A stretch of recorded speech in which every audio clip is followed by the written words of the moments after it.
I definitely think we are predisposed in this industry to have underlying mental health issues. Anxiety and depression is incredibly prevalent in our industry. It maybe goes down to personality type. I think if you're attracted to the industry, you're a people person, you're an empathetic person, and you're an adrenaline junkie, and I think that can be a cocktail for disaster. I'm Dani Valent, and this is Dirty Linen, the podcast that takes the issues the hospitality industry finds hard to air in public and shakes them all about. Bianca Welsh owns 3 businesses in Launceston, Tasmania. I first heard her speak on my sister podcast, or should I say brother podcast, Deep in the Weeds, when Huck spoke to her a month or 2 ago. I thought she was a perfect person to kick off our next topic, which is mental health in the hospitality industry. Bianca is a business owner and manages her staff, but something that happened in her business a few years ago made her want to learn more about how people tick, and she's taken that knowledge forward into the way that she looks after the people in her business. Thanks so much for having a chat to us today, Bianca. Thank you very much for having me. So tell us what it was that made you want to learn more about how people work and how they can be assisted. So I was a new business owner. I was probably 2 into my second year of being an owner manager, and I had an amazing waitress who was just, she was just one of those guns, casual, but just came in and gave 110%. And she started, her behaviour started to change. She was quite vague, was making a lot of mistakes. It was just very odd, and it became apparent to the other team members around her that she was binging and purging. So an eating disorder was rearing its head at work, and it was happening on shift, and it just became, I didn't want to just brush it under the rug or pretend that it wasn't my fault, wasn't my problem, or that I'd just, cut her hours being casual and maybe, write her out of the roster sort of thing. I wanted to address it and, see if I could help and to retain her because she was such a great asset to the team. And so, yeah, it propelled me into wanting to learn more about the mind, because when I kind of went down the road of wondering what to do about it, I did all this research on Google, and this was like 9 years ago, and I just couldn't really find anything of substance. I was probably not looking in the right place, but I lost sleep over it. I made myself physically ill with the stress of it, and I finally had that conversation with her, and the conversation didn't quite go the way I was hoping it would go. It was very much a denial conversation. And then, 24 hours later, and I was panicking. I was like, oh my goodness, I've made it worse. She's not going to come back. She's just going to leave. And 24 hours later, she said, thank you for, I got this really long text message thanking me for bringing it up with her. She was in complete denial about it. It was an underlying condition she had from when she was younger, and some stressful things in her life had brought it back up, and she was seeking help, and and now she's a doctor herself. And I was really, wow, yeah, I was very moved by that. A simple conversation with someone could, it can save a life. Really, it can improve someone's life. Yeah, that's really amazing. So how long was it between finding out that she was binging and purging and you feeling equipped to have that conversation with her about it?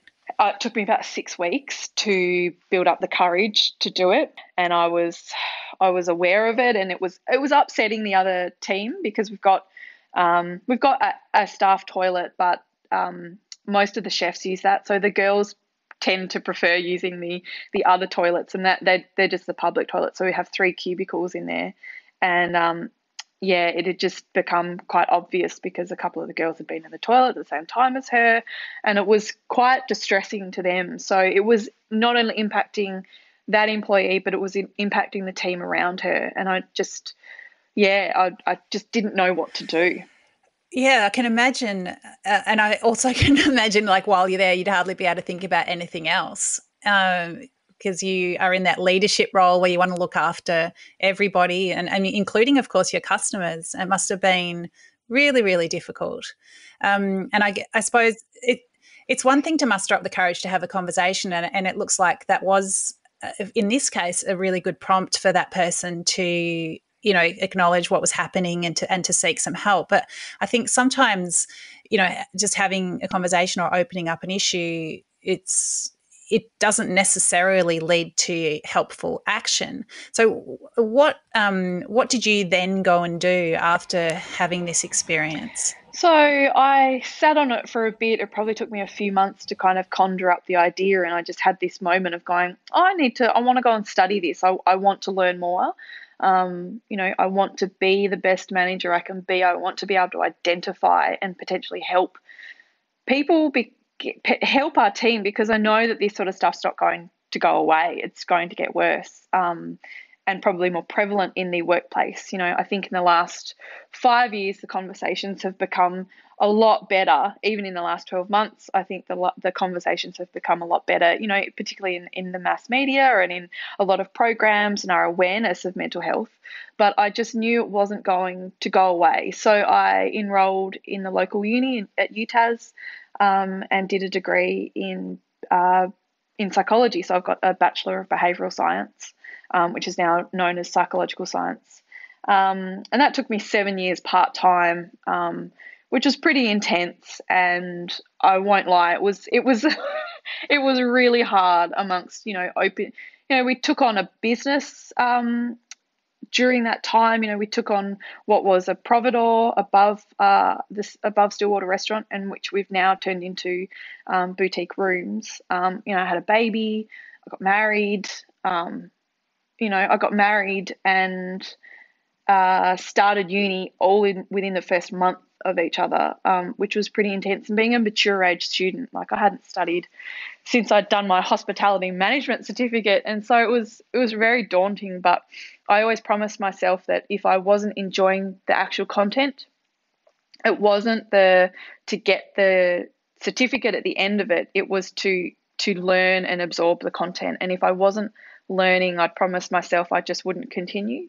But every semester, I really enjoyed the content and learning all about, and I've just scratched the surface of what is out there to be known. But I certainly don't, and I really emphasize this, that I don't think that every manager or every business owner needs to go out and get a psych degree, but it's just some basic understanding and awareness can really, really help a workplace culture, help your team, help retain people, help attract people.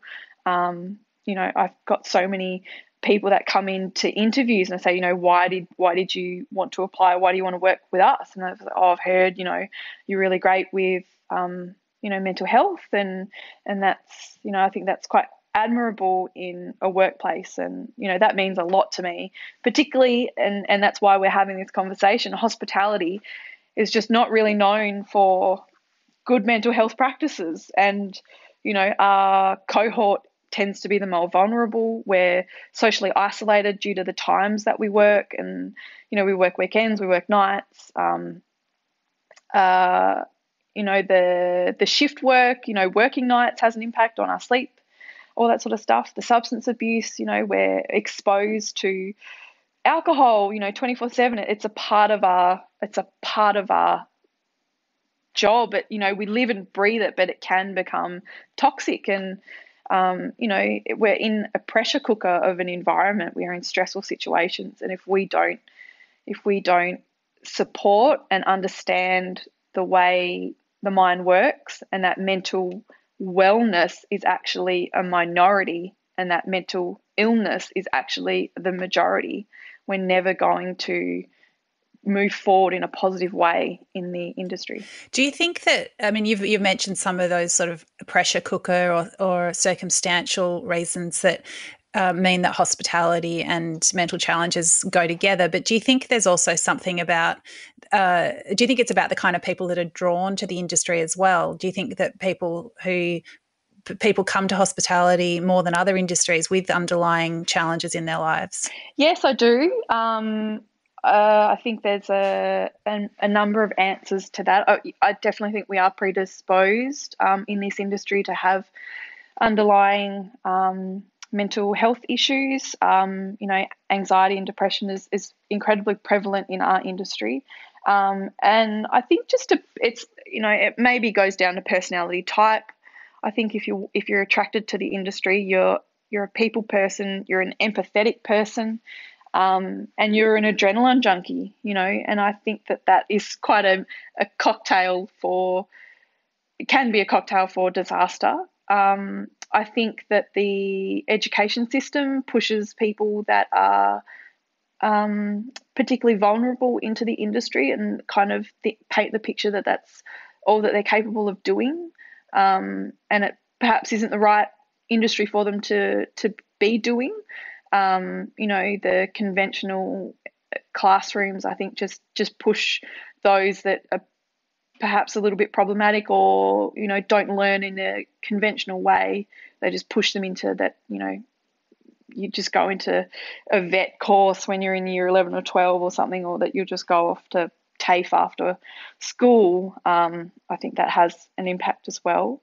And because the hours, the flexible hours, I think probably do attract a person that,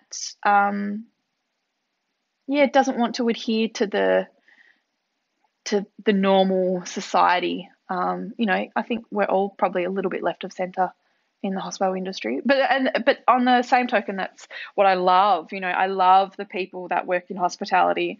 You meet the best characters. I've loved listening to your podcast, to Huck's podcast. There's so many great personalities out there, and they're just the tip of the industry. There's this people are the best part of what we do. Yeah, I mean, you don't want to smooth it all out and just have a bunch of safe characters in the industry, but I guess it's about how do you nurture those people and let them use, their abilities in a way that is healthy as well as productive, and as well as pushing the industry forward. So Bianca, what are some of the things that you learnt in your course about people and about how they tick that has helped you be a manager? I refer to it quite often. I think the biopsychosocial model is what had the biggest impact on me understanding a person and the way their mind might work. So that essentially is the biological, psychological, and social model of the makings of a person and the way the mind works. So obviously biological can be, a very complex, the brain is the most complex of our organs. If you think about the way that, experts and medical professionals research the brain, we're pretty blind, really, because you can't just open it up and have a look at a working brain. I mean, there's ways, but, the technology has come so far, in the last 10 years, and, over the last 50 years. So we've got so much potential to understand the brain more. We're at the mercy of those technologies like, MRIs and scans and all that sort of stuff. And then we're at the mercy of, self-reporting. The science behind the studies of psychology are really complicated, and it's all about the design of the study, which, can be, it can be good, it can be great, it can be average, it can be terrible. So there's so much in the biological side. It could be predisposition, genetics, all that sort of stuff. Then you've got the psychological, so that makes up, the way that you view the world. So your perception, your personality, your experiences, how they've shaped you. Again, underlying or predisposed to being a particularly anxious person, or, all that sort of stuff. And then you've got the social. So you've got, where you live, or your friend circle, or, perhaps particular traumas you've been through, or there's so many ingredients into making a person who they are, that for it to go right and for you to be mentally well is incredible. Like, that's the anomaly. And I think that that's when we flip it around rather than talking about mental illness being the minority. It's really not. Self-reporting can, I get very skeptical of studies and all the stats that you see. You refer to being a psych student because, or, a research methods student, because you certainly question, when they, on the news and they say, oh, this study found X, Y, Z, you sort of go, well, how many people were in that study? What were the controls? Who, there's lots of questions as to, I think we rely a lot on those blanket statements. Yeah, well, I think it's so fluid and ever changing as well. I mean, any one of those biopsychosocial elements. I mean, there's so many different strands to each of them, and they can fluctuate so much. I mean, you might have had a bad night's sleep. Someone might speak to you in a hurtful way. Like you might trip over and fall down and feel a bit silly, and then the next thing that happens is impacted by that. So I think. Yeah, you might be happy in the morning and sad in the evening, and you're still the same person. Yes, that's right. And yet there was so much that I loved learning about, obviously, all the different mental illnesses and, childhood development and, neuroscience and all these sort of, research methods. It was, it opened up my mind quite a lot into a lot of different facets of how people tick. But I guess my philosophy, though, always was, as a manager, that we can't expect people to leave their troubles at the door anymore. When I first started when I had my first job, it was that mindset that you leave your troubles at the door. You come and you do your job and then you go home and you pick up your troubles back at the door and you deal with that outside of work. And that's not the case anymore. We can't expect people to do that. When you've got a mental illness, when you're particularly anxious or depressed, or you've been through particular trauma and you've got a trigger and it happens at work, or there's so many elements of a person's day where something might rear its head. We cannot expect people to not speak up and say, I'm not okay, or I need help, or that, I can leave my depression at the door, or I can leave my anxiety at the door, or I can leave my substance abuse at the door, or I can leave that massive fight I had with my partner just before I came to work at the door. When we're in when we're in a service industry, we have to put on our best show. Like when we walk in the door, we're on show. We've got to step up to the performance. But as owners, managers, supervisors, restaurateurs, we should be able to have some tools at the ready to be able to have those tricky conversations, or to identify when someone's not doing okay, and to be able to then support them through that, rather than say, don't come to work, don't be here. Because often I find that a lot of the time coming to work can almost be their therapy, that they can almost kind of work through their problems or their illness with the people that they trust and has become family.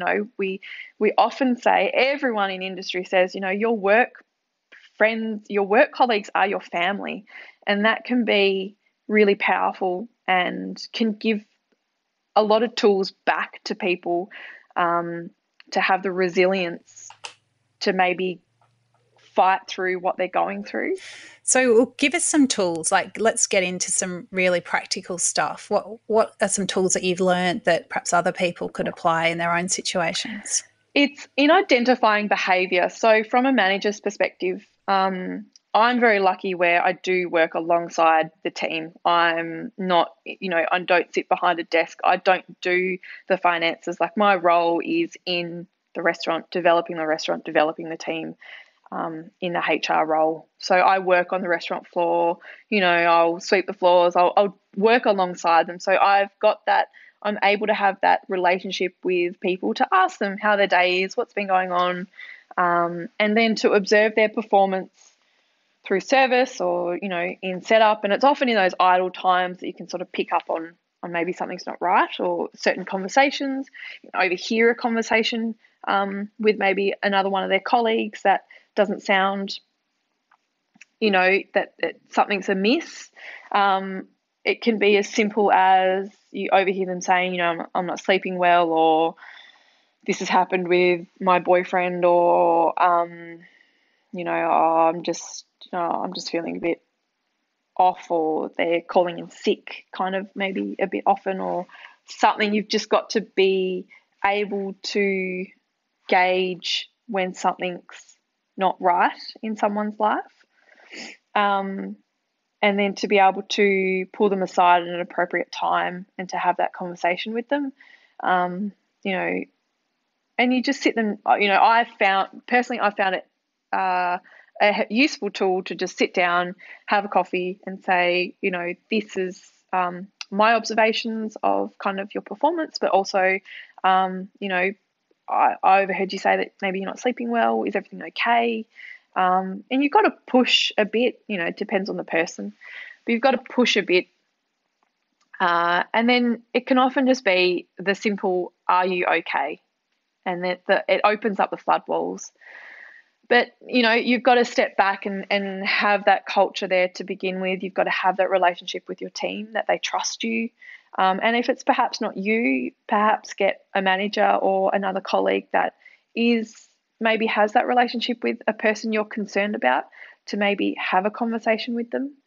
And then from there, you know, you can start to unpack what's going on and what you can perhaps do to help. So we have an employee assistance program, an EAP, and that is a free counselling service to the team, where we pick up the bill for 3 free counselling sessions.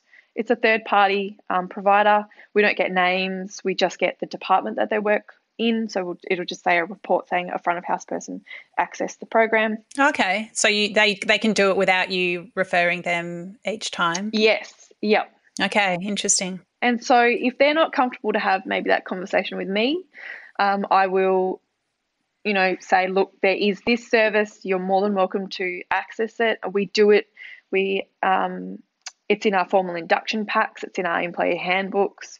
You know, all the managers are aware that we have this service, so that they can recommend that if they're not wanting to speak with someone within the business, to speak to someone else. And it's completely confidential, so we don't get any other details back from the counselling service about, you know, what they've spoken about or anything. And it doesn't need to be about work, and that's what I emphasise as well, is that I want to talk to you about what's going on in your life, because obviously what is going on in your personal life is having an impact on you at work. And, you know, I've got a business to run, but also I want to help you. And so, you know, the communication lines need to kind of meet in the middle. So we also have, that program, which, you know, you'd find a lot of corporate businesses have that. So for a hospitality business to have it, I think it's a really great service. And I actually just got the report this morning, and no one accessed it in the last financial year from our team. And I can hope that that's because they were comfortable to come and speak with us. But also, I think it's just a really great thing to have, to show your team that you're serious about their mental well-being. And it's not just what's happening within these 4 walls, it's what's happening in their personal life. And so what kind of scenarios have people been going through while they've been employed by you that you've been able to help them through? So we've supported and, you know, worked through people that have obviously depression and anxiety, obviously the most prevalent, but substance abuse, sadly, quite a few impacted greatly by suicide, you know, like spouse dying by suicide, which is, wow. It's hard to talk about. We've had unwanted pregnancies, sexual assault, bipolar,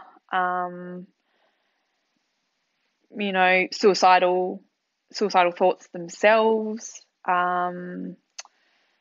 divorces, relationship breakups, terminal illnesses within their families, cancer diagnoses, everything like this, trauma, and, trauma from, like their dog being run over in front of them to, some really crazy things that happen to people. And it could happen to them before they even start working for you. But it's, stuff can rear its head, and that's the tricky thing with psychology, is that you just don't know when something's going to pop up. And I find, particularly because our industry, we tend to get young adults, we tend to get people where these things start to become a lot more prevalent in an adult's life. The statistics show that. And so you often need to navigate young adults going through quite a lot of changes in their world, in the way that they're coming to terms with who they are, their maturity, their different, life changes. And, where in psychology you talk about stress. There's like a stress index, and the top stress index. I can't remember the point system. Like say 50 out of 100, or 75 out of 100, and you're like 100 out of 100's your significant person in your life dying, or divorce, or even moving house is like 50 points. A relationship breakup, all those sorts of things. A new job is really high on a stress index. So you're navigating all these. Where does a pandemic fit in? Yeah, I don't know. Actually, I should look that up. Off the chart, maybe. From my experience, yeah, maybe 110. That you're going through a lot of things with your people, and you've got to be there to help them through it and to guide them through it. So another thing that is really important for people having the conversation, so the managers and the owners just need to have an understanding of perhaps what's available in their immediate community. So we've got a really great Headspace centre in Launceston. You need to understand a little bit about what's the difference between a counsellor and a psychologist.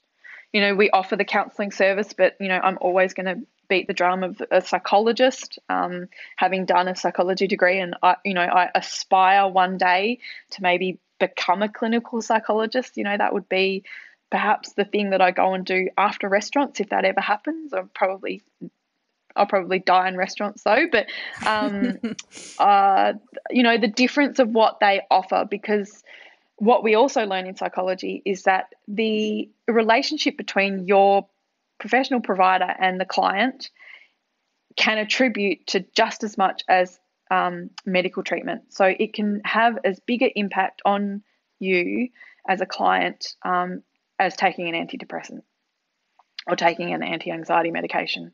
So to understand that, and this is something I advise anyone, is that if you've gone to seek help and you've got an appointment with a counsellor, you've got an appointment with a psychologist, and something's not, you just haven't connected, it's not right, then that's okay for you to say, look, this isn't for me, I need to find someone else. Don't write off psychology or a psychologist or a counsellor as not working for you as a blanket. I'm done with it. It's probably just the person. And I liken it to a relationship.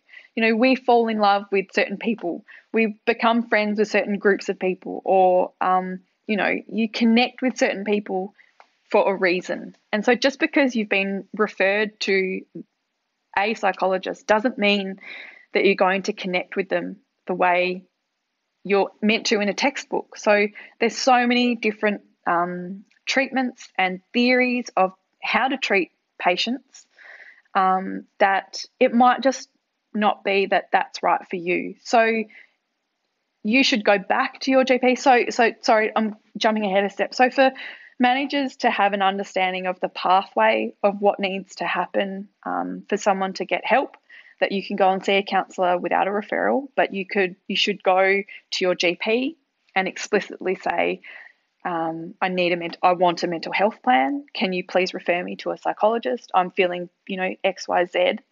And that hopefully that GP, your GP, will have, a bank of people that they know, one specialises in XYZ that they can maybe refer you to. And then everyone's entitled to 10 free sessions a year, is that right? Correct. Yeah, that's right. And then your GP, if you're wanting to continue that, your GP just writes you another mental health plan, a calendar, on the year. And so the pathways of how to get help are really important, because a lot of people don't know how to do that and how to be explicit with your GP, not to just go and ask. And that's something that I became very passionate about through my degree and through my personal experience. My husband wouldn't mind me saying that he's had some really big struggles with mental health, and we're very proud to say that he's overcome a lot in his time, and that's been working on it together. I hear so often that someone's gone to their GP and said, I'm feeling anxious. They just write a prescription for them and off they go. They don't even refer them to a psychologist. They say, yeah, maybe you should see someone, but why don't we give this a go? Like, I just don't get it, because, a psychologist can have as big an impact as medication. I'm certainly not against medication. I've seen, James has had to go through a ridiculous amount of different medications through his journey.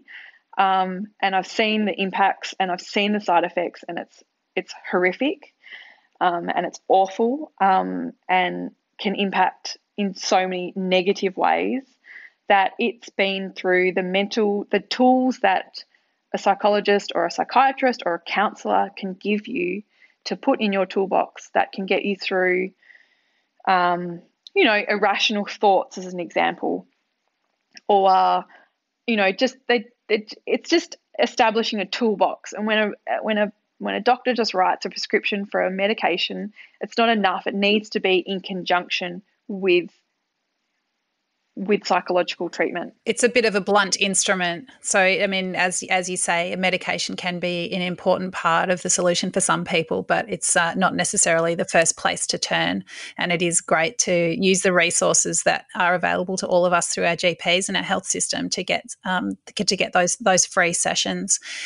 Bianca, let's wrap up by you talking about some of the things that other managers might not think of that they can have in their toolbox. You've talked about talking and about having that openness and that sense that you don't have to leave your problems at the door. But are there some really practical things you could do in a restaurant that would, I don't know what it is, whether it's reducing the possibility of things triggering people, or whether it's just creating an environment that promotes wellness in a more complete way? Like, what are some of the things that people could look at in their business and wonder if they could make some change?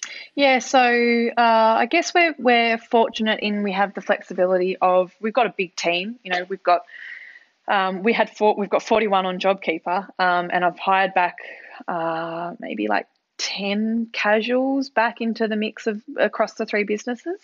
So we've got a big team and we've got lots of different departments. So I often offer for someone particularly who's struggling with dealing with people, because we're at the coalface, maybe that they need less customer interaction.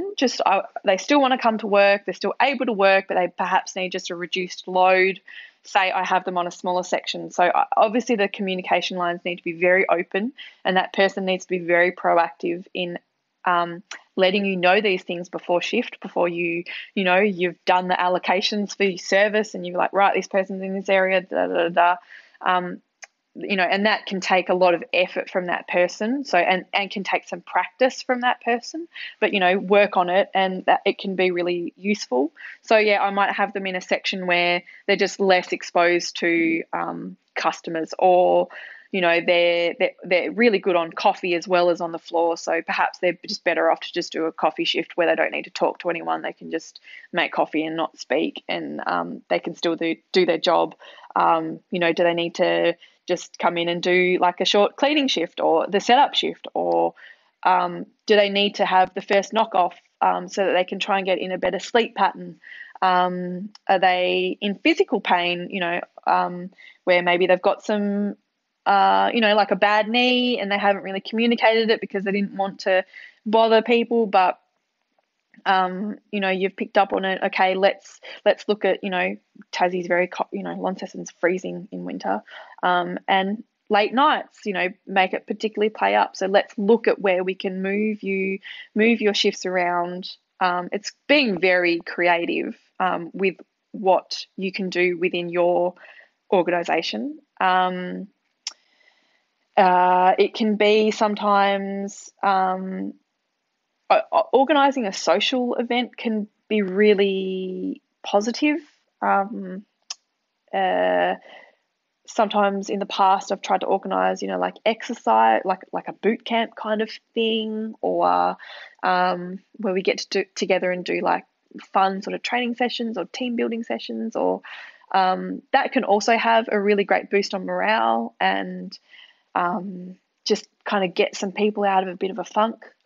Some other practical things. Yeah, it's really trying to direct them to try to seek help, try to talk to someone that they trust, whether it's a family member, or using counselling service, or, talking to their GP. It's scheduling catch-ups off-site, because people, when you're a family, you talk, you see when someone's having a meeting with the boss and you go, oh, what are they talking about? So maybe doing that off-site to make them feel more comfortable to open up and to, regularly chat. It's trying to be as creative as you can with that particular person and maybe what they need. That all sounds, really, really good. One more thing. Have you got any strategies for coping with a pandemic? Oh, well, I was trying to do a little bit of reading when all of this hit about, when we've all been in ISO, and I'm really feeling for our Melbourne friends. And, the studies kind of pull up. We did a unit on extreme environments. So you research the psychology of people in, Antarctica, or they, astronauts, and, extreme environments where they've obviously got to have a lot of resilience and, a psychological disposition to be sent to those places to work or live or whatever. Astronauts and people in Antarctica, you're advised to stick to a routine as best you can. So, when you're in social isolation or, you're in lockdown, try to stick to a routine as much as possible. And whether that's just getting out of bed, at the same time each day, and, making your coffee and, reading a blog that, you enjoy or something, it doesn't need to be go out and go for a run, or, just some sort of routine within your household can really help anxiety and your mental health. I guess just talking as much as you can, reaching out. I found personally listening to podcasts, listening to other people tell their stories has been very, very comforting. I've actually really hated Zoom. Like, I have a lot of meetings on Zoom and I just don't like that tech. I just find it quite disjointed. I think just phone chats like this is a much more nicer way to have. It's a more flowing conversation. So I think, don't feel like you need to buy into the, wine chats on Zoom with your friends. Like, if that's not for you, don't feel bad that that's not for you. Just staying connected, and it's tricky. It's really hard. Yeah. It's pretty hard just being thrown back into it. I got to say, it's not where you want to be. But anyway, we'll get through it. Bianca, it's so great to chat to you. You've got such a unique perspective on the industry, given your degree that you did just in the meantime. So thank you so much for kicking off these chats about mental health in hospitality. You've given people a lot of resources just through their GP. That's a really great place to turn to if people are needing some support. But I'd also encourage anybody who needs to check out beyondblue.org.au. There are lots of resources there. Lifeline is always there, and the number for that is 131114. Stay well, everybody. Breathe deep, wash your hands, and thanks so much, Bianca, for being part of Dirty Linen. Thank you. Thanks very much for having me. This is Dirty Linen, and I'm Dani Valent. We air the issues that the hospitality industry finds hard to talk about. We spend a week thrashing around each issue, hearing from different people with unique perspectives. We want to hear from you as well. If you have something that needs to be said about a topic, get in touch so we can include your perspective. Contact us at dirtylinen@deepintheweeds.com.au or hit us up on Insta at Dirty Linen Podcast. We can't wait to hear from you. This is a Deep in the Weeds production.